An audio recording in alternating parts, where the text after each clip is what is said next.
తెలంగాణ అంటేనే వ్యాపారాభివృద్ధి కేంద్రం. దేశంలోనే రియల్ ఎస్టేట్ భవన నిర్మాణ రంగానికి పెట్టింది పేరు మన తెలంగాణ. ఇక్కడి సామాజిక భౌగోళిక పరిస్థితులు ఈ రంగానికి మంచి బూస్ట్ లా నిలుస్తాయి. తెలంగాణ కాంగ్రెస్ సర్కార్ అత్యంత ప్రతిష్టాత్మకంగా చేపడుతున్న ట్రిపుల్-ఆర్, మెట్రో విస్తరణ, ఫ్యూచర్ సిటీ, మూసీ పునరుజ్జీవం వంటి ప్రాజెక్టులతో రాష్ట్రంలో రియల్ బూమ్ కి నేడు పుష్కలమైన అవకాశాలున్నాయి. అదే సమయంలో తెలంగాణ కాంగ్రెస్ ప్రభుత్వం రాష్ట్ర ఆర్థిక వ్యవస్థను 2035 నాటికి $1 ట్రిలియన్ ఆర్థిక వ్యవస్థగా మార్చాలని లక్ష్యంగా పెట్టుకుంది.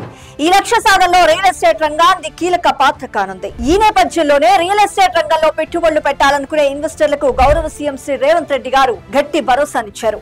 హైటెక్స్ వేదికగా క్రెడాయ్ ప్రాపర్టీ షోకు హాజరైన ఇన్వెస్టర్లకు అన్ని వేళలా ప్రభుత్వం తోడుగా నిలుస్తుందంటూ సీఎం రేవంత్ రెడ్డి గారు హామీ ఇచ్చారు. రియల్ ఎస్టేట్ ఒక సెంటిమెంట్ అని, ఎంత సానుకూలతతో ముందుకు తీసుకెళ్తే వ్యాపారం అంత బాగుంటుందని సూచించారు సీఎం రేవంత్ రెడ్డి గారు. మీ పెట్టుబడులకు భద్రతతో పాటు మీ వ్యాపారాలకు అనుమతులు, లాభాలిప్పించే బాధ్యత కూడా తనదేనని స్పష్టం చేశారు. ఆయన తనది మధ్యతరగతి మైండ్ సెట్ అని, ఆ కోణంలోనే ఆలోచిస్తానని, ఏ పని చేసినా సమాజ శ్రేయస్సు కోసమే చేస్తానంటూ పేర్కొన్నారు. ప్రభుత్వ విధానాలు మరింత మెరుగ్గా ఉండాలనుకుంటే సర్కార్ కు సూచనలు కూడా చేయొచ్చని ఇన్వెస్టర్లకు పిలుపునిచ్చారు సీఎం రేవంత్ రెడ్డి గారు.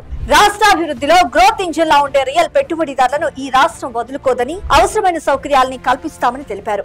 రాజకీయ నాయకులు సృష్టించే అపోహలను ఏమాత్రం పట్టించుకోకుండా రాష్ట్రాభివృద్ధిలో భాగస్వాములు కావాలని పిలుపునిచ్చారు.